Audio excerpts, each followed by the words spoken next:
Greetings and salutations, and welcome to the San Antonio Football Network, the Caballeros Conexión edition. Thank you all so much for watching. I greatly appreciate it. In this video, I have a very special guest for y'all. He is Jeff Ejekam, wide receiver for the San Antonio Caballeros. So, Jeff, thank you for taking time out of your schedule to join me. I greatly appreciate it. Thank you for having me, RJ. I appreciate it, man. Yes, sir. Yes, sir. So you've had a notable college career as a wide receiver with the Army Black Knights. Uh, now, I'm a Navy guy, so you should be go Navy beat Army. Right. So while you were with the Army Black Knights, did you happen to play in any of the Army Navy games? Yeah. So I played actually in 3 of them. So my sophomore year, junior year, and senior year. My freshman year, I didn't play, but I was dressed for the game. I never got in the actual game, but I was at every single Army Navy game dressed, ready to play. And I played in 3 of them. And honestly, there is no type of game like it. It's truly something that is undescribable. You just kind of have to be there to see the atmosphere, the type of grit and tenacity that comes with these games, and just the amount of pressure that comes with these games too. Like, everybody in America is watching. That stadium is loud. It's like no other. It's one of the most coveted rivalries in college football. So I mean, there's a reason behind it when you watch the game. So Sir, yes, sir.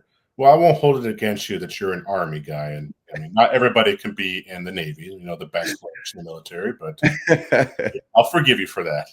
I appreciate it. So, can you tell me any more of your favorite moments from your time at West Point? Both on and off the field, and how that shaped you as a person and as a player. Yeah, I would say that on the field, I can definitely think of 2 moments. My senior year would be both of them. The time that we actually beat Air Force at Air Force 21-0. That was the first time that they'd been shut out at home, I think, since like 1978 or something like that. And then, that's part of the game that leads you to winning the Commander-in-Chief's trophy. So once we did that, and then we went into Philadelphia in the snowstorm game and beat Navy 17-14, and ended up getting that trophy back to West Point. That was remarkable. The year prior, we had lost to Air Force, but we beat Navy for the first time in 20-something years. So then to go into that next year, my senior year, my final year, and go in there and get that Commander's Chief trophy, it's something special, something that hadn't been done in a while. And to be a part of that history, it's amazing. And then went on to going into that bowl game against San Diego State, played against Rashard Penny, who had a phenomenal game, but we ended up coming up on top and winning that Armed Forces Bowl as well too. So it was just, that entire season that I had at West Point was just remarkable, full of a whole bunch of accolades, great players, great teammates, great coaches, and it just made going out with a bang. It was an amazing way to end my college career at West Point. So off the field, though, I mean, there's so many stories. I mean, it's just like the amount of camaraderie you build. I think that's what made us such a great team, is that it wasn't just on the field camaraderie. We literally were doing basic training together. We were doing field training together. We were literally spending so much time together as a team that not just on the football field, like we were doing all of our classes together, military training together. So it just built so much cohesion that, you knew the person next to you so well. And there's just so many moments that I know, like being the prone, having my rifle up and looking like, man, I do not want to do this right now. But then I look to my left and right. I know I got my teammates and my brothers next to me. And it's, they say embrace the suck. And at least you're embracing the suck with your teammates and with your brothers. So so many moments, man. I can't even pick one off the field. We just shared so many moments together. So okay. So now, after graduating from West Point, I know that there is usually a 2-year commitment that you have to be with the Army before you're able to play. So during that time, what did you do after you left West Point? Yeah, so there was the rule kind of changes depending on who, is in office or who holds congressional seats and stuff like that. But when I graduated, it was that a minimum of 2 years active duty first before pursuing any professional career in sports or anything like that. But when I first commissioned, I actually my first role in the military was coaching at the preparatory school at West Point. So I was actually helping, mentor and groom the other Army football players that would go into the academy that are at the prep school, as well as other cadets that not necessarily were football players, but they were preparatory cadets that were getting ready to go into the actual academy. So not only did I coach, but I was also just like part of the liaison staff that helped run the prep school as well.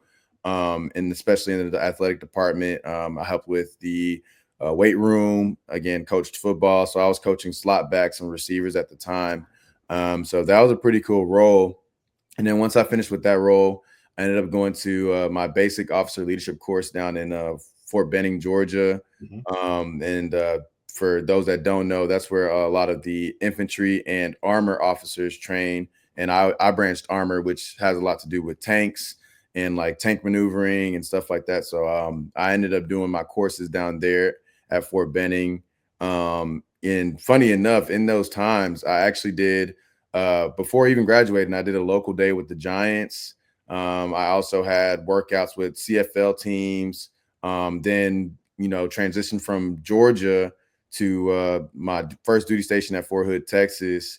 And while I was at Fort Hood, I mean, I had workouts with the Seahawks and the Bills as well, too. So I was literally still chasing this professional football dream while serving in the Army.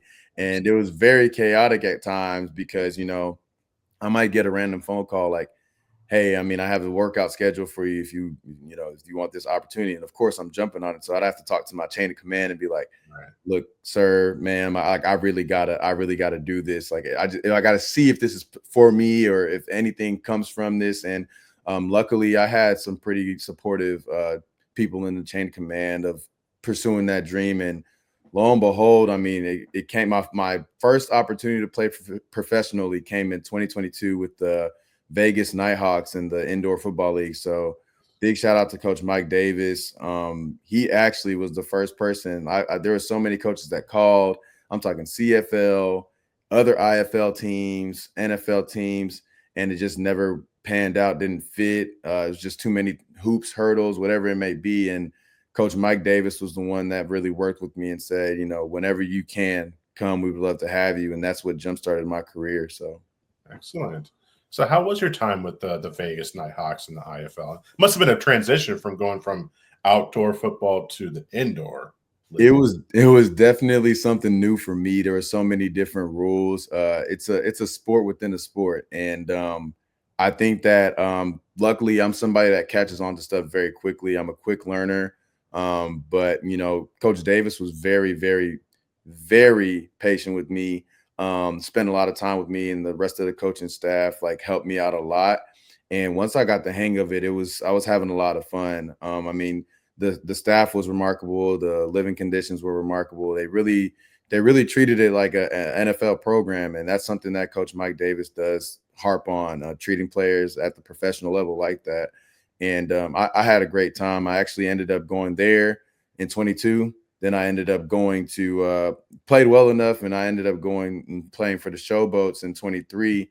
Made it to camp. Unfortunately, that didn't work out. Went back to Vegas and played another season with them. And then this past season played in the IFL again with the San Antonio Gunslingers, as well as the as well as the Frisco Fighters. So like I said, for Coach Davis to even give me that opportunity, working with how rigorous my schedule would be as far as just being in the military still, because I was still actually in the military. And luckily in my schedule, it allowed me for me to go play in that IFL season. So from then on, I ended up getting out, and then it was full-fledged pursuing the whole professional football thing, because I saw light, especially moving from the IFL to the UFL or the USFL at the time. Right. And once you see progression, you just kind of have to go for it, and that's what I did. So sure. So you started off as a wide receiver, and then you eventually made the transition to defensive back. So how was that? How did that go about? Yeah, so funny enough, what happened is my rookie season in Vegas, we had a lot of DBs go down one game, and we were strapped for somebody to go fill the position. At the time, I was like the third or fourth receiver, still traveling, still playing, but I wanted to get a more prominent role. And I told Coach Davis, I was like, look, I'm willing to go switch if you need me to. And within a week, they taught me how to basically play the jack linebacker or the jack DB in indoor football, which is like a tweener between strong safety and a linebacker. And that game came, and lo and behold, I ended up being the leading tackler of that game with 12 tackles. So Coach Davis is like, I think we found you a spot where you can play for the rest of the season. So I made that switch right after that game. Still played a little receiver that season too. But that game really propelled me, and that's what really actually got me to getting that opportunity with the Showboats. They saw that how I played on defense, and they also saw that I was a versatile player that could play both sides of the ball. But they were more so impressed with me being 6'2", 215, and being able to play the safety position and even the tweener linebacker position.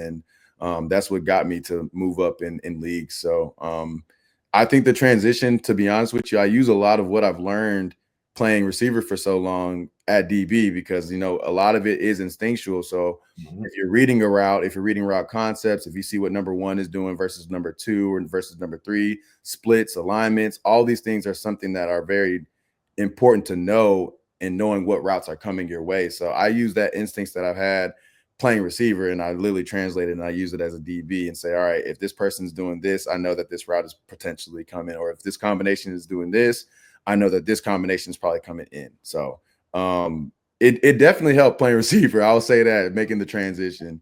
The most difficult part was the mechanics of playing defensive back, and that just comes from you're so used to running forward your whole life. Now you're backpedaling, trying to chase dudes. So that was one of the most difficult parts, I would say, is that. But once I got the hang of it, I mean, I absolutely love playing defensive back, especially the safety position. It's like being the quarterback on defense. So it's so fun when you know the game and love the game, and I'm very knowledgeable about schemes and defenses and offenses.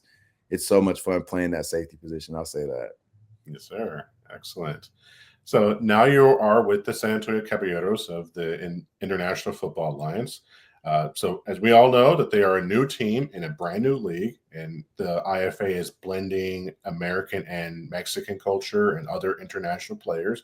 So how has it been to join a franchise in its inaugural season and an inaugural league? And what's the environment been like so far for you? I mean, it's been very welcoming. I mean, the coaching staffs, they're doing a phenomenal job. They've recruited so many wonderful players. We actually had OTAs February 15th, where we met a couple of the guys. We got a good workout in, and off rip, I could tell that the chemistry, especially on the defensive side, was already there. And so that's a testament to the coaches and what they've done as far as getting players and building an organization that is, built to last. And, I'm very excited for the league. I'm very excited for another opportunity for players like me who may have flown off the radar or under the radar, haven't been really recruited highly because of whatever it may be. This is an opportunity for us to kind of showcase our skill sets at an outdoor football type of game.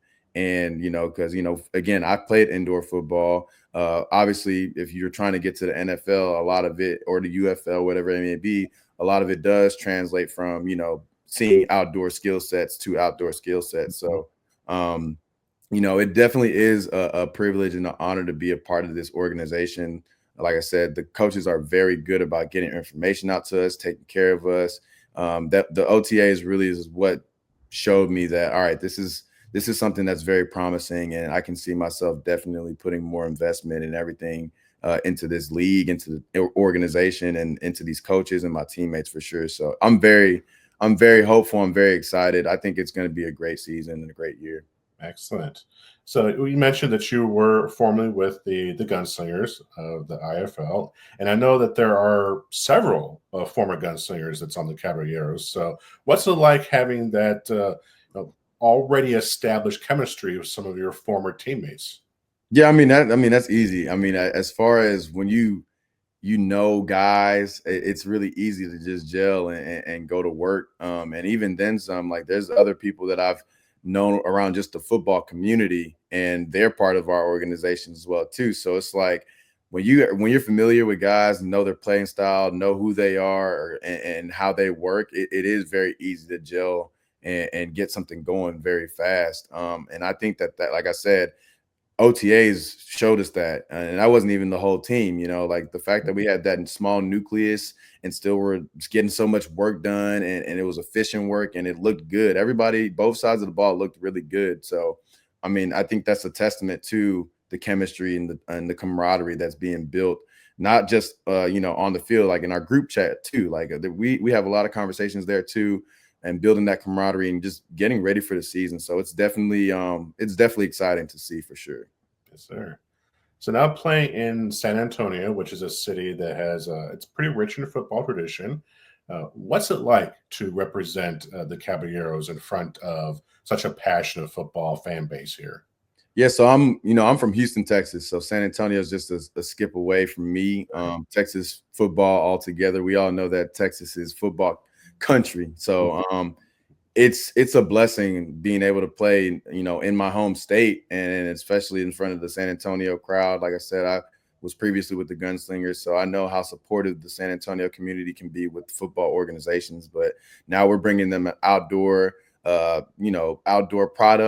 We do have the Brahmas in San Antonio as well too, but now this is just another opportunity to have a team that's locally located in San Antonio, be interactive with the fans, and it's outdoor football. So I'm very excited to get back into the San Antonio community. I've made some relations last year while I was out there, and I'm ready to build more on them, and ready to bring San Antonio some good football for sure. Yes, sir. Excellent. So we know that the IFA is set to kick off in May with teams across the U.S. and Mexico. Well, we've got one team in Mexico right now, with possible teams being added in the future. But what excites you the most about competing in this international league? Yeah, I mean, just like you said, it's international league. Being able to play football in different countries is, that's unheard of. I don't think a lot of people can say that they've done that in their lifetime. So I think that's one cool aspect. And then seeing how those cultures in different countries, pan out in the football game. Seeing what the turnout would be in Mexico. And then, I personally am a guy that loves to travel as well too. That's one of my pastime hobbies that I try to get out, see the world and stuff. So to be able to play the game that you love and do that as well, it's a no-brainer to me.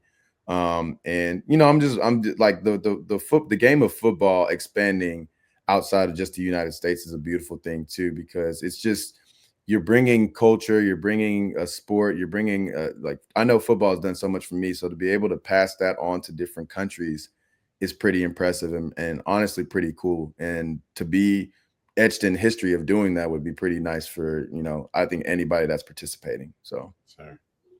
So, as a defensive back, what's your approach to studying film and preparing for opponents, especially in a league in which you'll face such a diverse playing style from both countries? Yeah, so I mean, film study for me is always key. I mean, every week is a different opponent, so therefore you have to take it as that, like it's a clean slate. My approach is first get the game plan from the coaches, figure out what the game plan is, and then as soon as we get the game plan and how we're going to execute, all right, cut the film on, start really monitoring players. All right, key players, what are their tendencies? What are they doing? What are the tendencies of the offense? All right, are they a pass heavy or run heavy team? What keys are going to give us what plays are going to come to it? Like there's certain keys that are always going to do if a guard is pulling, if a tackle's pulling, if this back is going this way, if the quarterback does this drop, if a receiver has this split. Those are the key things that I've really focused on. I know it's very, very meticulous, but I have to get down to the nitty gritty, because it's when I get on the field, I want to be able to play with instinct. I don't want to have to think too much. I want to go out there and just play. And when you are a film junkie and you get in there and you study the film and you get yourself in there in the film room and really study, like I said, to the T of splits, to the T of tendencies, if a quarterback even licks his hand, okay, I know that a pass is probably coming. Like all of these things are things that I try to study on film and pick up on tendencies. And then also formations, certain formations, if they're run heavy out of a formation or if they're pass heavy out of formation, personnel, if they're run heavy out of certain personnels and stuff like that. Like these are all things that I study when I'm studying film. And the biggest thing I try to do is whatever I'm learning or whatever notes that I've taken down on my film, I'm definitely sharing with the rest of the defense. Hey, this is what I saw. What did you guys see? That way, not only do you feel like you're ready, but the entire unit is ready as well too. So. Yes, sir. So with a film study right now, because this is a brand new league and these are all brand new teams, there is no already film established. So you're going to have to like cobble film from different games and different leagues with different colleges and stuff. Right, So right. it's going to present an extra challenge, I would assume, right? Yeah. So I mean, again, it kind of goes back to you got to get what you can get, right? So like if we know a coach has a certain philosophy, right? Go back to what that coach did when they were coaching certain teams and go watch that film. Like I've had times where I've watched film from like the 80s. When I was at Army, we would pull up film from the 80s just to make sure, or the early 2000s or the 1990s, to where this coach was at this place at this time. Like we got to make sure that we know that we are locked in and whatever philosophy that they're in. So I mean, yeah, it's going to be a challenge, but at the end of the day, what really matters the most is, do we have our scheme down? So taking onus of our defense, and obviously on the offensive side, our offense, making sure that we have our stuff down pat, because at the end of the day, if the plays work, the plays work. So if we're running the right coverages on defense, it's going to be hard to stop us, or it's going to be hard to get the ball over us. If we're running the right plays on offense, then I mean, it's going to be hard to stop our offense. So at the end of the day, it starts with our execution first, but also that execution does come from preparation and that film study. So, Okay. So how do you see your role evolving with the Caballeros as a season approach? And so what are some of your personal goals for this first year? yeah, I want to win a championship. I mean, I don't come to play on the organizations just to play. Like I want to go out there and win a championship and hoist the trophy with my teammates. As far as what personal role that I feel like I want to play, I definitely want to be a leader on the defense and on the team, period. Obviously, coming from the military background, coming from West Point, and then just coming from sports in general, I've always tried to be a leader on the team, whether it be vocally, by example, whatever it may be. Like I want to be seen as a leader that players, coaches, even staff can come up to and talk to me, because I want to be the front facing person. Whether it's the good, the bad, or the ugly, like you can come to me and I'll be able to find that, source, solution, whatever it may be. That's the role that I really do want to embrace. And I know Coach Mummy, we've talked about it, that I want to really take on that role, especially on the defensive side, but more importantly on the team, to be a leader on this team. And I want to set the tone. I want to be the person to set the tone on this team. I try to play the game with passion. I mean, I know how much I love this game. I know how much it's done for me. I know how much I love the element and just the science and the philosophy around football, of how 11 people on a field come together to accomplish something. Everything about it just burns. It really burns like passion inside of me, and I'm gonna play like that. So I hope it's contagious and infectious around my teammates as well, that when I go out there and I'm trying to hit stick somebody, that I got 10 other people trying to do the same thing. Or if I'm going up for a pick and I catch it, I got teammates blocking, and if somebody else catches the pick, I'm out there blocking for them too. If the offense is on the field, I'm cheering them on as if I'm on the field with them too. So that's what I want to, that's the role that I want to assume on this team. And I think that if we have a lot of players that are bought in like that, then I mean, there's no question we're going to win this championship. So, Yes, sir. So what do you hope fans will take away from watching you and the Caballeros play in the IFA's debut season? well, I mean, one, that this is a good product. We have some really good players in this league. I mean, just looking at the different signings, looking at the different coaching staffs, like this is not just some type of league. All right. Like this is a good, like there's a lot of good product that's about to be on display. And I hope people are excited to see that, because there's some talent. Like I'm telling you, just from OTAs, we have some talent on our team alone. So I hope the league brings that type of competitiveness as well too.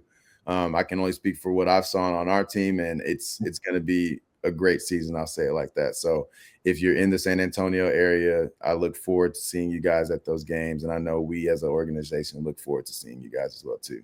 Yes, sir. I think we look forward to seeing you out there on the field with the rest of teammates. Yes, sir. So, Jeff, what is your outlook past football? Because unfortunately, football careers are fairly short. So, Sure. what's your plan for the future after football? So funny enough, I am living simultaneously my football dreams and my, I guess, plans past football. I'm a real estate professional, so realtor. I'm a realtor, developer, and I also invest in real estate as well too. And I also do a little bit of financial planning. So I try to be a one-stop shop for essentially building wealth for people. And that's what I do outside of football. So when I'm not doing football stuff, I'm showing houses, researching the market, all sorts of just ways, like I said, building wealth and establishing generational wealth. I also do personal training. So that keeps me in shape. I love fitness. I love working out. I love helping people reach their goals when it comes to fitness and stuff like that. I love helping people reach their goals, period, in life. And that's why I put myself in a lot of service-based industries. So I mean, outside of football, trust me, I'm working, I'm working pretty hard, but whenever football season does come around, it feels good to be able to get back on the field and do things, like you've always wanted to do as a child. Playing professionally is like always been a dream of mine. And the fact that I'm living it out, like I can only thank God for the blessings that he's bestowed on me, to be able to do that stuff. So, I'm glad I do, I will say I'm very thankful that I do have something outside of football because, it can be very tough. I've been cut before, and it doesn't feel good, especially when you don't have anything to fall back on. But, by the grace of God, I have, my real estate business, and it feels good to be able to have that. And I honestly, it allows me to play very freely, knowing that, all right, if this doesn't work out, then, I have something to fall back on, so it does help me play a little bit more loose. So, yeah, that's life outside of football for me. All right. Well, thank you, Jeff. I appreciate you taking time out to do this interview with you. I'm really excited to see you out there along with the rest of the team, and it's going to be a hot one because it's going to be outdoor football in the summer in South Texas. But yeah, it should be great. We're really excited to see you out there and ball out. I appreciate it, and thanks again for having me, RJ. I look forward to seeing everybody out in San Antonio at these games because it's going to be a lot of fun. Yes, sir. Yes, sir. Thank you very much. Thank you. All right. Have a good one. You too. All right. Bye-bye. And that was Jeff Ejekam, wide receiver for the soon-to-be IFA champion San Antonio Caballeros. I want to thank him for taking time out of his schedule to join me. And I also want to give a shout out to Quincy Workman for making this interview possible. Thank you very much for your assistance. If you found this interview to be informative and entertaining, please consider giving this video a like. And if you happen to stumble across this video while surfing on YouTube and it caught your attention and you'd like to know more about the Caballeros, please consider subscribing to this channel to keep up to date on all things Caballeros and Brahmas of the UFL and Gunslingers of the IFL. Well, that's it for this video. I think it's time for this caballo to be put into the corral, at least until the next video. Until then, San Antonio, Montemos, let's ride.